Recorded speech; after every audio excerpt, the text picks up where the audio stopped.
Olá, você que nos ouve, bom dia, boa tarde, boa noite, seja quando estiver nos ouvindo aqui nos corredores do varejo.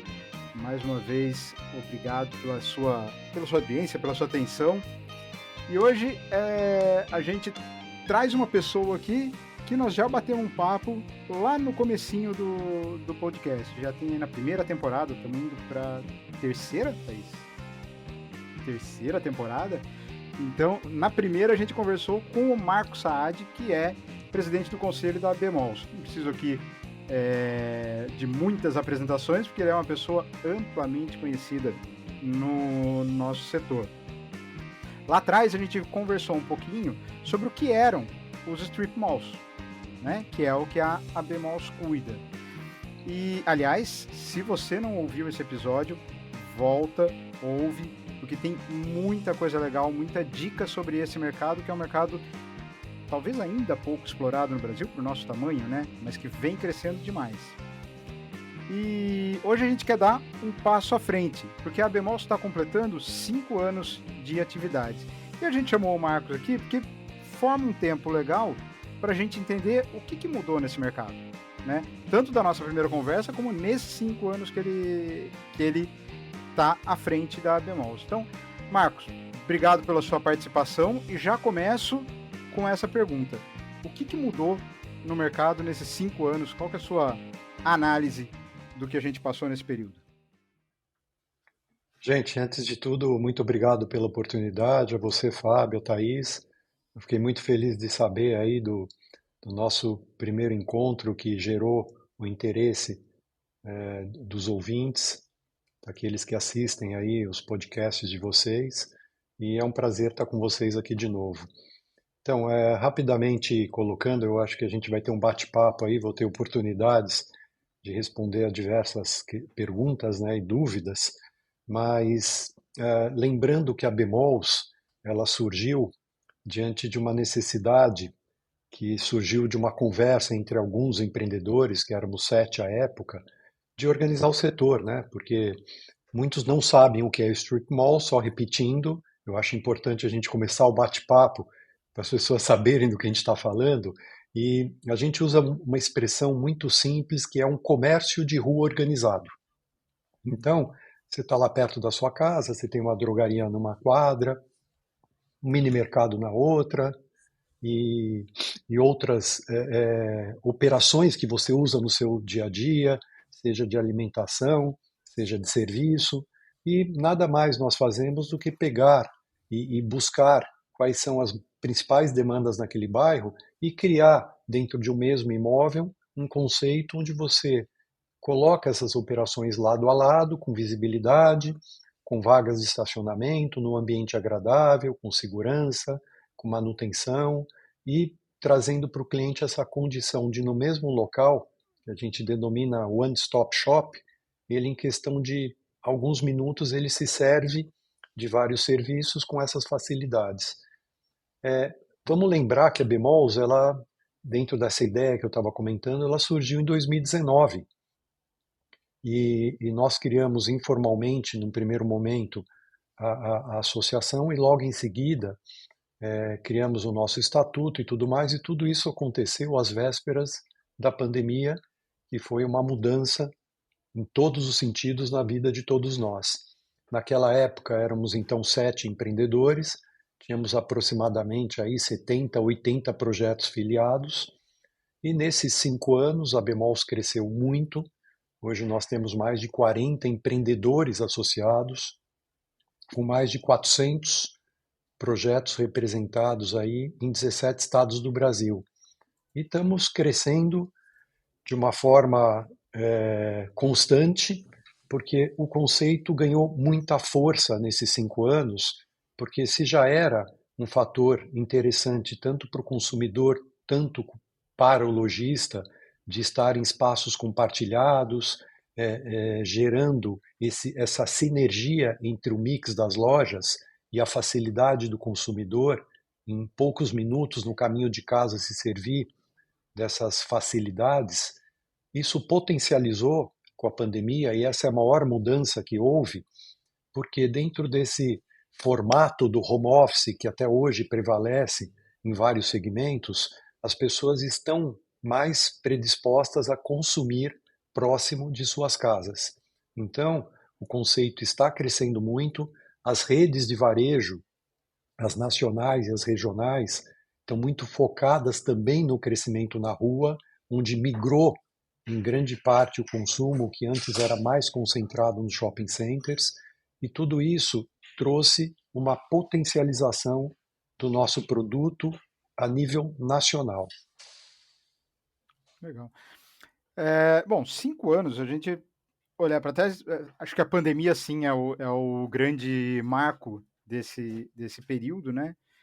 É, Agora, a realidade econômica que você pegou lá em 2019, vindo ali das. Fora que estava começando a recuperar das crises ali de 2015, 2016, e aí logo depois tem uma pancada. Hoje a gente está com uma situação econômica pelo menos um pouco mais estável, né? Você sente que o varejo e esse mercado, esse pequeno varejo, vamos dizer, que você representa, né? É, ele está conseguindo respirar um pouco melhor pós-pandemia, pós-sequência de crises que a gente teve? Então, isso é muito interessante, Fábio, essa abordagem que você está fazendo, porque, como tudo, você sempre tem os dois lados, né? A pandemia, ela realmente prejudicou diversos setores, né? A gente Uhum. vê o que aconteceu, segmento de construção, móveis, é, roupas, acessórios, vários segmentos aí foram fortemente impactados, mas outros segmentos, como eu disse, potencializaram seu crescimento, e principalmente no segmento de primeira necessidade. Então, você pega mesmo durante a pandemia, você pega lá um mini mercado, farmácias, operações com drive-thru, pet shops, todos esses segmentos, eles foram mais demandados durante a pandemia, apresentaram resultados até acima daquilo que vinham apresentando, e isso se manteve no pós-pandemia. É claro que, de alguma forma, em alguns momentos, taxas de juros elevadas, inflação, perda de poder aquisitivo, isso, em alguns momentos, acaba é, tendo algum impacto, mas em termos globais, o resultado tem sido muito interessante, e veja você que isso é público hoje, que é a questão do investimento na saúde. Você vê que as redes de academias de ginástica estão crescendo muito, essa parte de estética também está crescendo muito. Então, tudo isso, somando a esse consumo próximo de casa, trouxe toda essa potencialização. É claro que a gente tenta ajustar o mix dos projetos, porque principalmente aquele empreendedor ou aquele empresário de uma única loja, ele acaba tendo um risco de impacto maior, dependendo da sua localização, dependendo da sua saúde financeira, do seu cash flow, do seu nível de endividamento adquirido durante a pandemia, que tem atingido não só os pequenos, mas as grandes redes também. Então, esse fator de produtos de primeira necessidade e essa questão do comércio dentro do bairro trouxe resultados muito melhores do que aqueles que a gente tinha até no pré-pandemia. Marco, você está falando uma coisa interessante que acho que tem tudo a ver com o que nós estávamos conversando hoje cedo, Fábio. Não sei se você vai lembrar. Sim. Você está dizendo que houve uma mudança no comportamento do consumidor que procura muito mais hoje em dia comércio próximo, comércios menores e próximo da residência do que acontecia no pré-pandemia? E isso teria favorecido o desenvolvimento dos strip malls aqui no Brasil? O que a gente costuma dizer é que a pandemia ela não foi uma total mudança, ela potencializou tendências. Então você pega vários setores que as pessoas falam, pô, mas isso já vinha ocorrendo. O que aconteceu foi uma aceleração. Então, você pega as grandes metrópoles, onde você tem o comércio de bairro, já havia uma tendência crescente das pessoas preferirem se deslocar menos, preferirem buscar ambientes mais seguros para sua aquisição, buscar as compras no caminho de casa, quando você está no pós-trabalho. Então, já era uma tendência crescente.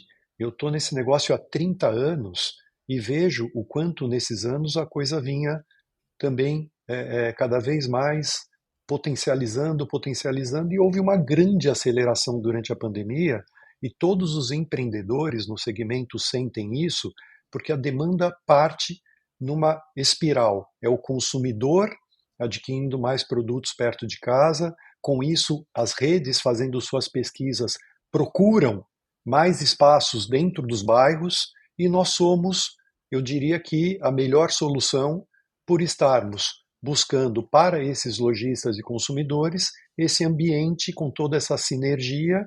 Eu costumo dizer que o Strip Mall ele usa os bons serviços que o shopping center convencional apresenta sem os custos decorrentes, porque nós não temos uma grande caixa onde você tem um ar-condicionado, você tem escadas rolantes, um nível de segurança que tem que ser muito fortalecido, é, a limpeza de todo um shopping center, ela também é muito forte. Eu não tenho nenhuma crítica ao shopping center, até porque eles não são concorrentes dos strip malls. É o mesmo público em outro momento. Momentos Então, é diferentes. esses benefícios que a gente traz para a rua, aprendendo na experiência dos shopping centers, é o que a gente pratica nos strip malls. É você chegar, você ter uma vaga de estacionamento, saber que seu carro está seguro, porque você tem lá o que a gente chama de um orientador de tráfego, que vai ajudar a ter um bom uso do pátio de estacionamento, tentar criar ambientes onde as pessoas possam permanecer e usufruir nos fins de semana, principalmente que elas têm um pouco mais de tempo, em ambientes abertos, que é bom se dizer aqui também que as pessoas depois da pandemia, estão, não vou nem dizer preferindo, mas elas se sentem confortáveis em ambientes abertos, com vegetação, com operações sinérgicas que atendam esse cliente de acordo com as demandas de cada bairro. E isso que o Street Mall traz para esse público. Legal. A discussão que a gente estava tendo hoje de manhã, até para contextualizar, né, era muito em cima do varejo de alimentos.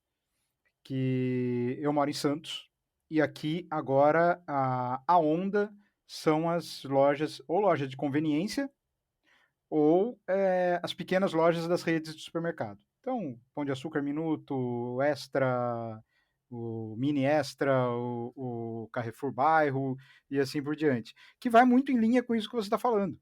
Das pessoas não irem, as pessoas buscarem mais a solução do lado da sua casa. Na, na, no varejo de alimentos, busca essa solução próxima de casa, mesmo que você não tenha um mix ideal, que você não vai achar qualquer produto lá, e muitas vezes vai pagar muito mais caro. Que no strip mall eu acho que não necessariamente. Né? O preço não é uma coisa. Por eu estar indo para um strip mall comprar uma camiseta, não necessariamente eu vou ter que pagar mais caro lá do que numa outra loja. Acho que tem um pouco essa diferença do mercado de alimentos, né? Mas aqui, pelo menos, nessa realidade que eu vivo aqui, é impressionante. Como hoje, se eu andar, sei lá, se eu andar 500 metros da minha casa para qualquer lado, eu vou cair em uma loja dessa do varejo de alimentos, dessas lojas pequenas, né? E coisa que antes da pandemia não tinha. Isso ficou muito claro. Isso é verdade. Agora, é importante a gente destacar que esse crescimento, por exemplo, do segmento dos atacarejos, né? Os grandes são hipermercados com preços de atacado, né? Uhum. E isto, a compra mensal continua sendo feita o próprio público que consome no bairro, Uhum. ele faz a compra grande do mês nos atacarejos, e a compra de reposição ele busca nos minimercados. Agora, se você lembrar, Fábio, isso não é muito diferente do que ocorria há 20, 30, 40 anos atrás, que você tem aquele mercadinho de bairro onde você fazia a compra de reposição. O que está havendo é um espaço para profissionalização e para o crescimento das grandes redes. O strip mall é uma alternativa para isso, e nós, na grande maioria, buscamos redes, sejam regionais, sejam nacionais, porque você justamente vai ter um profissionalismo maior na operação, e também é a questão de preços junto ao público, que é o que você estava mencionando, que você vai ter muito mais competitividade para concorrer dentro do bairro e trazer os melhores preços, os melhores serviços para o consumidor. Você fez um comentário de camiseta, e foi interessante isso, Fábio, porque veja que eu comentei que o mix que predomina nos street malls, eles são alimentação e serviços. Uhum. Porém, você pode sim ter uma loja de roupas no street mall, desde que no entorno tem esse hábito de consumo com outras operações similares. Uhum. Porque o que o público busca é a compra comparativa, quando você fala em roupa. Então, dificilmente você vai num street mall que na região não tem outras lojas de roupa para comprar uma camiseta. Você vai preferir fazer isso no shopping center, onde você tem várias lojas e tem como buscar alternativas. Agora, podemos sim ter street malls vocacionados para segmentos específicos. Exemplo, na cidade de São Paulo, você tem lá, por exemplo, a Joaquim Floriano. Se você vai montar um strip mall naquela região, você pode e deve ter lojas de imóveis dentro do seu empreendimento, porque você já tem um entorno que tem essa vocação.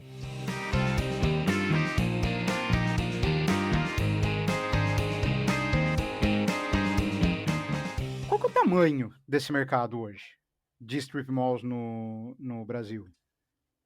Então, a gente tem, na verdade, estimativas, né? Nós tivemos um censo que foi divulgado há questão de poucos meses, que foi o censo do ano de 2023, onde a gente traz bastante informação dos modelos de strip malls existentes, os tamanhos, as principais regiões onde estes empreendimentos que nós pesquisamos, que foram quase 200 projetos, onde eles estão situados, quais são os mix que prevalecem, horário de funcionamento, até valores envolvidos em custo de condomínio, custo de aluguel, tem bastante informação.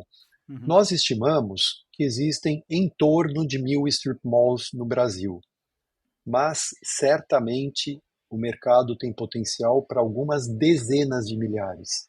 E por que eu falo em dezenas de milhares? Porque o strip mall ele não necessariamente tem que ter um nível de renda como público-alvo. Ele pode estar em qualquer bairro que você tenha um adensamento mínimo necessário. Esse adensamento, a gente costuma dizer, que é em torno de 5.000 residências numa área de influência primária de 5 minutos de carro. E este é o número... 15 mil pessoas mais ou menos em volta. Então, exatamente, é mais ou menos o padrão que utilizam as redes de varejo na sua expansão. Muita gente acha, mas para isso tem que ser um local extremamente verticalizado. Não necessariamente. Por quê? Se você está em regiões ou cidades onde você tem uma ocupação mais horizontal, isso significa que você vai ter menos tráfego e nessa distância de 5 minutos de carro você vai percorrer uma distância muito maior. Você andou metade da cidade.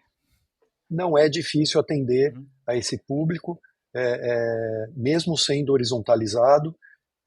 Então, imagina você, mais de 5.500 municípios no Brasil, e quantos deles não tenha essa configuração que muitas vezes é uma cidade de 15 mil habitantes, como 15 você mil disse. Habitantes, exatamente, 15 mil habitantes, você tem uma cidade, né? Exatamente. E em 5 minutos você consegue andar a cidade inteira de carro. Um cara bem localizado no centro, que tem ali 3, 4, 5 lojas que vão atender essa demanda, é fantástico. Para uma cidade pequena é fantástico. Exato, só que tem um fator fundamental para os desenvolvedores, que é nós vamos de mãos dadas com as redes de varejo. Porque como a gente busca uma operação profissionalizada, então, para que a gente vá buscar um strip mall nessas cidades menores, nós vamos juntamente com as redes de varejo. Então, a gente tem um estreito relacionamento, um diálogo muito constante com as redes, e nos procuram e dizem, olha, eu estou indo para tal cidade, vamos montar um negócio junto lá, porque o strip mall, além de ser um comércio de rua organizado, ele também, a gente costuma traduzir como diversas operações build-suit dentro do mesmo espaço. Uhum. Então, eu vou chegar lá, o Fábio é franqueado de uma rede de alimentação e tem interesse já aprovado pela rede de fazer uma loja naquele determinado bairro. Então, eu vou assinar um contrato com você e já vou construir o seu espaço direcionado para as suas necessidades. Eu faço isso com o Fábio, faço isso com a Thaís, faço isso com algumas redes próprias e não só franqueadas. Então, eu já tenho montado o meu projeto praticamente todo alugado antes da gente iniciar as obras. Já dentro de um mix que seja convergente, seja contributivo entre si, avaliando questão de uso de vagas e estacionamentos, qual é o horário de maior uso daquelas vagas, para você não ter problemas também para o cliente que está aquela frustração de não ter onde parar o carro. Quer dizer, tem muita tecnologia por trás disso. O resultado final é simples. São lojas voltadas para a rua com vagas na frente. Uhum. Quer dizer, as redes nacionais, elas acabam funcionando como uma ancoragem para o empreendimento. Até se você for para uma cidade menor, você tendo uma loja de marca nacional, de peso nacional, ela pode até ajudar o comércio local, né? Que ocupe o restante da área. Assim, não precisa ser só rede, né? Você pode ter o comércio local ali com uma ancoragem de uma marca mais pesada. Isso tudo A para falar o gente seguinte. tenta mesclar, a gente tenta mesclar redes nacionais com regionais por causa disso, porque tem Uhum, aquela história, principalmente em cidades do interior, de todos os estados, elas são mais provincianas. uhum. Então, se você tem um empreendimento onde você tem redes nacionais e regionais, vai trazer uma identidade muito maior daquele público.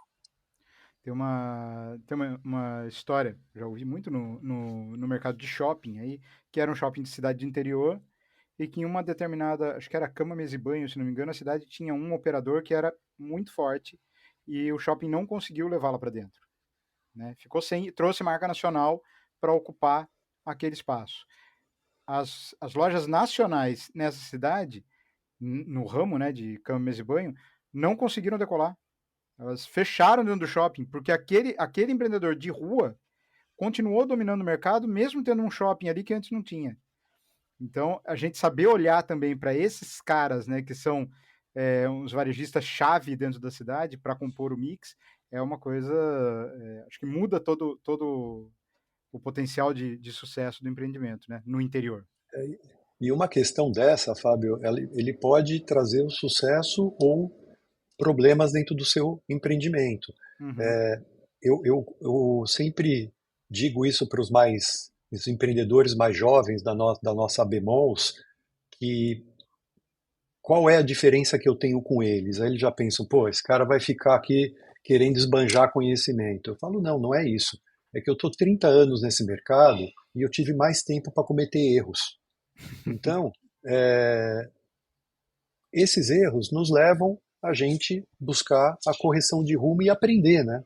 Então, uhum, é muito sensível essa questão de você ter um comércio de bairro organizado. Você tem que conversar com o público daquele bairro, você tem que buscar interagir com aquele público e não simplesmente achar porque você tem um bom produto com redes nacionais que você vai entrar lá e ter resultado.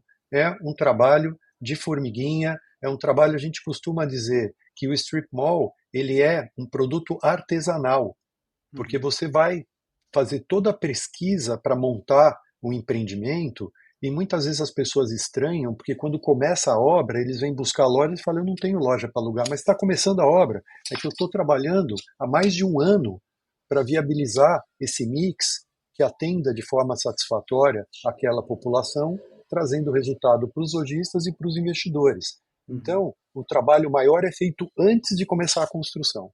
Tá. Uma outra coisa que eu acho que é super legal nisso que você falou, né? De não necessariamente ver o comércio do entorno como um mal, né? Principalmente para um strip mall, como ele pode ser complementar e pode ajudar a fortalecer aquela região. Uma vez, nossa, isso faz tempo, eu ainda nem era do antigo IPDM, né? Que depois virou Ibope, que é a nossa linha aqui de história, mas no IPDM fizeram uma pesquisa no entorno de alguns shoppings que estavam sendo construídos e levantaram todo o varejo que existia naquele entorno. Alguns anos depois, voltaram para as mesmas cidades e pesquisaram a mesma área, né? O comércio de rua desse entorno do shopping tinha crescido, porque aquela região passou a ser uma região de comércio, né? A hora que você coloca um strip mall e você consegue conversar com o comércio que está no seu entorno, né, na sua proximidade, você faz com que o público vá para lá para consumir, né? Não é uma coisa que está isolada, não tem uma lojinha só. Todo mundo tende a ganhar, lógico que sendo um bom operador, né? Você sabendo trabalhar, você ter mais gente no seu entorno pode ser uma grande sacada, né? Não tem que ser visto como Não uma é, porque, concorrência. porque você se torna referência no bairro, e vamos lembrar que, como o empreendimento ele tem um porte menor, diferente de um shopping center convencional, você vai ter lá 20, 30, 40 lojas de um mesmo segmento. Uhum, No strip mall, a gente não tem mais do que uma loja por segmento, porque em média eles têm de 8 a 12 lojas. Então, você não vai ter duas lojas concorrendo no mesmo segmento. Então, o uhum, impacto que isso traz para o comércio de bairro é muito pequeno. Porque eu vou sim, ter uma drogaria, eu vou ter um mini mercado, eu vou ter uhum. um pet shop. Então, aquele comércio de bairro tem uma demanda muito maior do que isso. Ele acaba se tornando referência, bem na linha do que você falou, e a gente desenvolve todo aquele entorno da onde tem um mall e que acaba trazendo benefício, sim, para toda a região onde ele está inserido.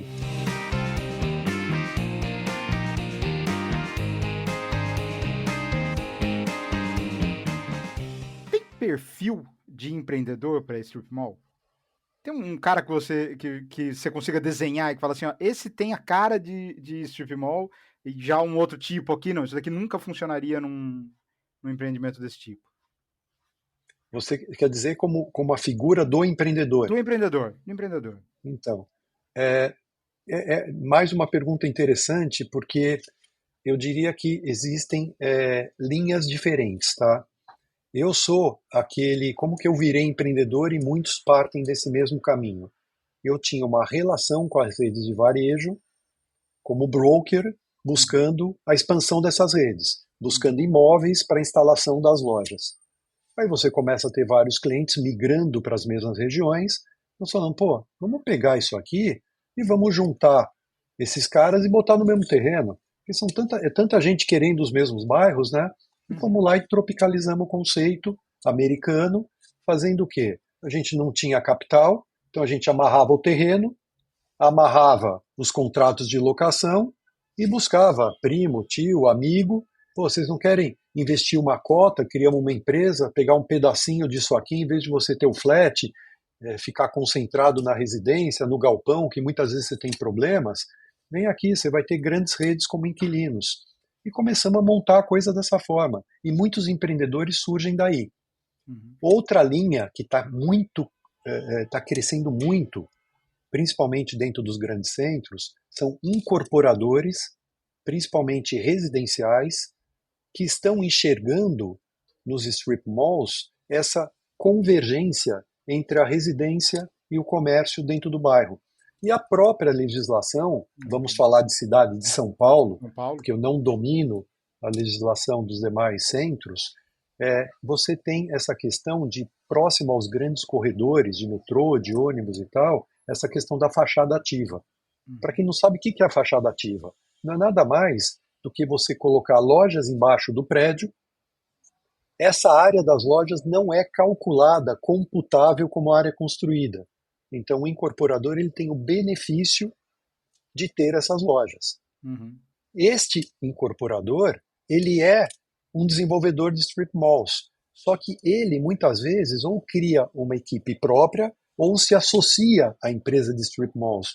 E uhum, diferente do que o mercado pensa, não é qualquer prédio que dentro daquela localização, como eu disse, do entorno, da massa, residencial, vai é, é, fazer sentido ter uma loja ou uhum, várias lojas. Porque você tem que ter visibilidade, você tem que ter o tráfego, e na fachada ativa você não tem vaga de estacionamento na frente. Então você tem que ter um público a pé elevado para aquilo vingar. Então nós já temos aqui o empreendedor que vem do segmento do varejo, que foi o meu caso, o empreendedor que é o incorporador, e nós temos um terceiro grupo, que esse é o que mais nos preocupa. Que são aquelas, e isso é interessante falar nesse papo entre nós, para aqueles que vão nos ouvir, que são famílias que têm boas esquinas, terrenos, e eles falam, poxa, olha que legal aquele projeto, eu queria fazer um igual. Ele vai lá e pega o nome do arquiteto que fez aquele projeto, pede para o cara desenhar, Uhum. ele constrói aquelas lojinhas uma do lado da outra e bota a faixa de aluga-se. E aí começa a enfrentar problemas. Uhum. Porque a esquina não é sentido going home, a visibilidade não é apropriada, o acesso e o retorno não atende às redes, e muitas redes falam o seguinte, eu quero aquela esquina daquele bairro. Se aquele imóvel não for viável, eu não vou para esse bairro, porque eu preciso estar na melhor posição.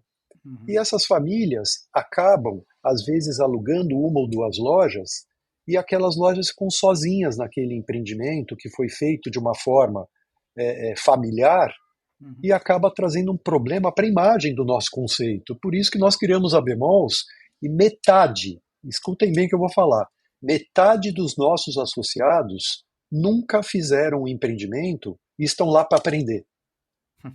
Nós temos, inclusive, no nosso site da Bemols, uma cartilha disponível que eu escrevi junto com alguns associados, com toda orientação de como você faz para desenvolver um strip mall que será um sucesso. Que legal. Legal você pensar isso, né? Que esse tamanho, esse número que você citou aí, de pessoas que não têm, que estão ali para aprender e que querem fazer uma coisa no futuro. E ótimo, né? Quanto mais gente quiser aprender antes de colocar o dinheiro, porque não é um dinheiro pequeno que você coloca numa coisa dessas, né? Correndo menos risco de dar errado. E assim, faz todo sentido o que você falou, porque a gente passa por muitos empreendimentos que colocaram ali as lojinhas embaixo e tem uma funcionando, tem duas. E aquele cara vai morrer, porque ele não vai ter fluxo, né?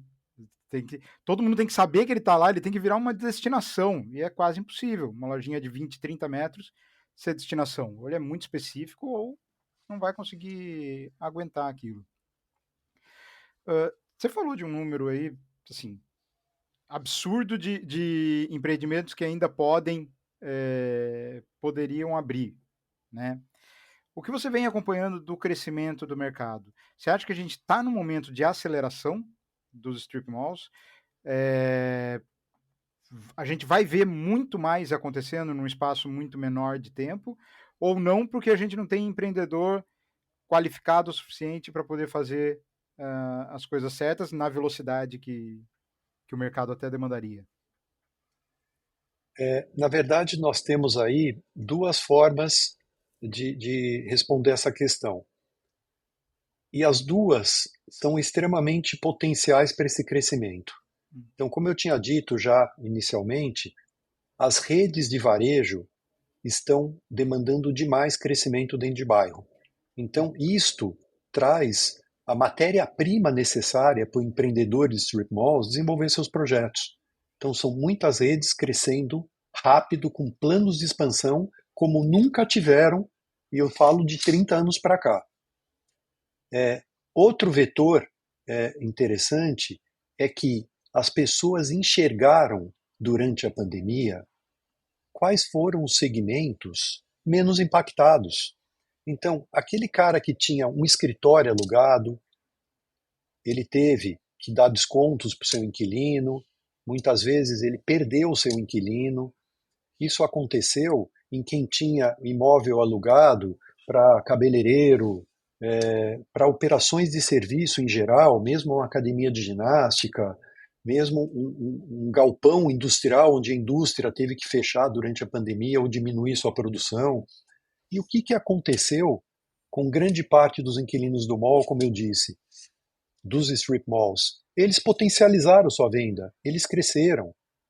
Muitas dessas operações, a gente implementou isso, que é o aluguel percentual sobre vendas. Rapidamente explicando isso a vocês, é o formato que você tem convencional no shopping center e que não era usual em rua, e há 30 anos a nossa empresa veio negociando com as redes, dizendo para as redes o seguinte, olha, paga um aluguel menor fixo e me dá, como no shopping, um percentual sobre a sua receita. Então, dando um exemplo rápido aqui, se aquele inquilino ele paga 5 mil de aluguel ou 5% sobre o faturamento, se ele faturou 50 mil reais, 5% disso são 2.500 reais. Aí ele tem o aluguel de 5 mil, não, então naquele mês você me paga o mínimo de 5 mil. Uhum. Chegou um determinado mês, ele faturou 200 mil reais. 5% daquele valor são 10 mil reais. Então, em vez de me pagar os 5 mil de mínimo, ele pagou os 10. Então, isso é saudável para o operador lojista e saudável também para o empreendedor. E aqueles que têm imóveis locados para de vários outros segmentos, e até o residencial, que sofreu demais, ele enxergou, pô, mas a drogaria está pagando até mais aluguel do que pagava antes, porque ela está vendendo mais. Ela vendeu mais durante a pandemia. A operação fast food com drive-thru fechou o salão de alimentação, mas o drive-thru e o delivery cresceram fortemente. Então, esse mercado de investidores que buscam renda, eles passaram a enxergar os street malls e estes segmentos que fazem, em grande parte, compõem o mix dos malls, como uma alternativa rentável de investimento. Então, todo esse contexto está sendo favorável, seja o comércio de bairro, seja por força dos investidores que estão buscando malls para investir, seja as redes de varejo que estão crescendo fortemente. Diferente de um shopping, quando a gente fala âncora no shopping, são lojas de 2 mil metros. A âncora no mall, no strip mall, como você mesmo colocou, Fábio, é aquela operação que muitas vezes é uma drogaria que já é âncora suficiente do que o mall precisa, ou um mini mercado, porque ele já vai atrair público para trazer movimento para as demais lojas. Acho que voltando lá para o nosso comentário no início da conversa, da nossa discussão de manhã sobre os mini-mercados, é que me parece que isso tem muito a ver com uma mudança de comportamento nosso, assim, de relação das pessoas com a cidade, mais do que uma relação de consumidor com o varejo. Acho que é uma mudança na relação das pessoas com a cidade que diz respeito a circular mais no seu entorno, né? Aproveitar mais o que tem em volta da sua casa. Eu tenho a impressão, eu queria ouvir um pouco vocês sobre isso, que há uns anos atrás, sei lá, uns 10, 20 anos atrás, principalmente em grandes centros como São Paulo, as pessoas ficavam muito mais fechadas em carros. O deslocamento era sempre em empreendimentos grandes dentro de carro. E eu acho que a nossa relação com a cidade está mudando, de aproveitar mais, de andar mais a pé, de valorizar mais o que está em volta, de circular menos, de percorrer menos grandes distâncias.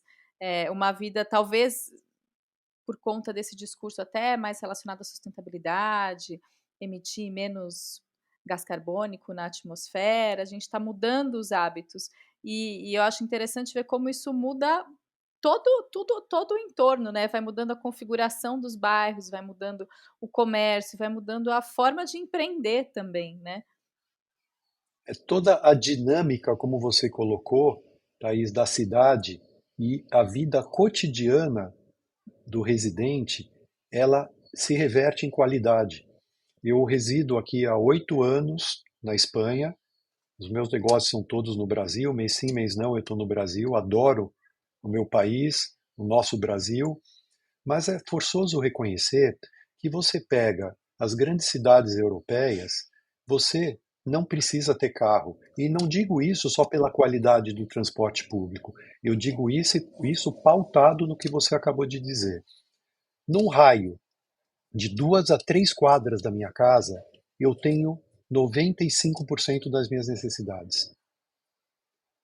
Tudo o que você puder imaginar é planejado dentro do bairro para atender ao público residente. E isso já é uma prática de 500 anos. O Brasil, as grandes centros que não têm aquele crescimento organizado, cidades planejadas, acaba penalizando o público residente. Então, isso está cada vez mais mudando, e no caso de São Paulo, cada vez mais as redes buscando estar dentro dos bairros, porque elas descobriram que esse é o desejo do público consumidor. É lamentável que a gente tenha enxergado isso como uma catástrofe, como a pandemia que passamos, mas isso alertou aquele público residente que ele quer qualidade de vida, ele consegue ter qualidade de vida com um sistema híbrido de trabalho, consumindo perto de casa, se deslocando menos, poluindo menos, como você bem disse, ficando menos tempo no tráfego, perdendo tempo, produzindo muito mais. E diferente, outro exemplo que eu uso dos Estados Unidos, que aliás, se vocês me permitem comentar, do dia 20 a 23 de agosto nós vamos ter um Study Tour em Miami para associados e não associados da Bemols, onde a gente vai no mercado americano ser atendido por grandes players locais para justamente visitar os empreendimentos e diferente dessa cultura europeia de ter tudo perto de casa, o americano ele não faz nada sem carro. Porém, há muitos anos eles vêm desenvolvendo esses projetos multiuso que estão também proliferando no Brasil, principalmente nas grandes cidades. O que seria isso? É você ter a torre residencial, a torre comercial, às vezes até torres de clínicas e hotéis, junto com varejo, com o consumo, com entretenimento, com alimentação e tudo dentro de um mesmo empreendimento. Isso é também um outro caminho que está se utilizando demais e nós vamos conhecer, seja strip mall, seja projetos multiuso, para cada vez mais trazer isso para o nosso país, que tanto demanda desse ganho de qualidade de vida.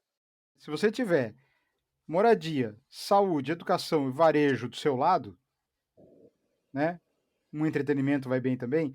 Você acabou, você não precisa andar, mãe. Você não precisa andar.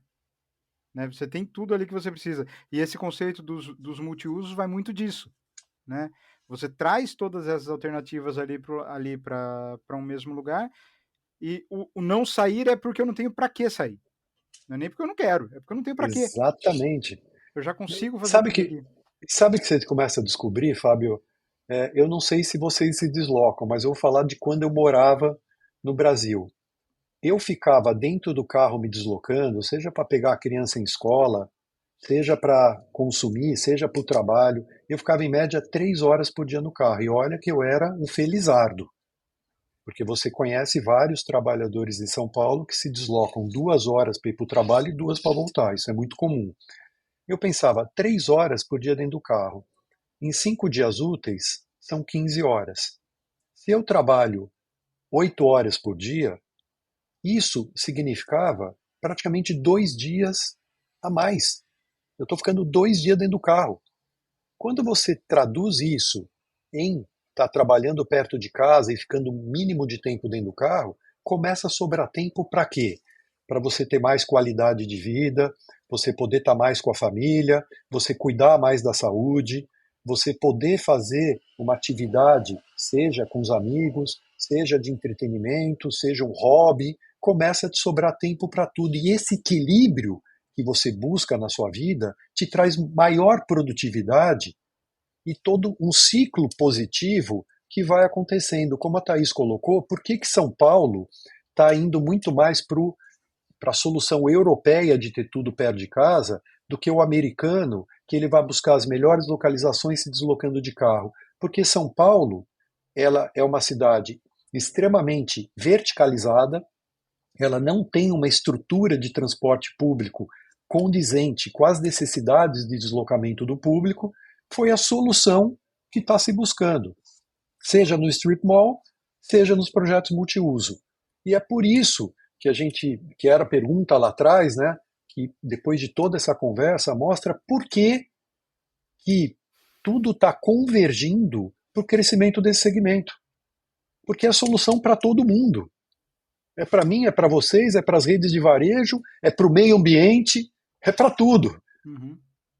Então, o crescimento está sendo meteórico. Agora, a gente tem que organizar, né? Por isso que a gente fala, dentro da Bemols, a gente fala, os mais experientes têm que ser generosos e deixar legado, que é passar conhecimento para aqueles que estão começando. Então, nós não temos caixa preta. Todo mundo abre tudo. O que está acontecendo, que foi uma agradável surpresa, que a gente está aprendendo com esses novos empreendedores. Porque eles podem ser novos no strip mall, mas, como eu disse, alguns são grandes incorporadores com uma vivência enorme no seu segmento, outro em logística, que estão trazendo esse conhecimento para dentro da nossa associação e potencializando, inclusive, os strip malls com base nessa experiência. Uhum. Que legal. Porque você já constrói pensando naquilo, né? Não é aquela história de aproveitar o espaço depois. Construir agora, preciso encher isso daqui. Você já constrói pensando. Então é uma outra lógica totalmente diferente. Gente, acho que foi ótimo para variar. Delícia de papo, né? Que foi ótimo, foi muito bom. Para variar, acho que a gente vai ter que trazer o Marcos aqui mais rápido, que já foi muito tempo, já mudou muita coisa em 2 anos, então acho que vai ter que ser um papo de a cada ano para acompanhar o ritmo desse mercado. Fantástico, Marcos. Obrigado pela sua participação. Acho que outra aula. Tenho certeza que quem está nos ouvindo vai curtir demais, porque foi uma outra aula que a gente teve aqui. Não, é um prazer sempre grande estar compartilhando e vocês sabem disso, porque vocês são experientes, vocês ajudam muito o bate-papo com perguntas inteligentes, perguntas que nos ajudam a desenvolver o raciocínio do produto, né? E é um prazer enorme estar aí compartilhando, estar conversando, e eu adoraria que fosse anual, porque do jeito que a coisa está crescendo, eu tenho certeza que nós vamos ter novidades, porque, como eu disse, a gente aprende a cada dia com os associados que estão chegando. Estou super à disposição quando vocês quiserem. Muito bom. Marcos, obrigado. Thaís, obrigado. Obrigado a você que nos ouviu em mais um episódio do Nos Corredores do Varejo. E se cuidem. Um abraço. Tchau, Obrigado. gente. Abraço. Muito obrigada por ter ficado conosco até o final. Nos Corredores do Varejo é o podcast da Front Pesquisa. E aqui você ouve a cada 15 dias entrevistas com profissionais que estão fazendo a diferença no varejo brasileiro. Se você gostou desse conteúdo, dá lá pra gente as estrelinhas no Spotify, curte os nossos podcasts no YouTube para que a gente ganhe cada vez mais relevância e atinja cada vez mais profissionais. Muito obrigada e até a próxima!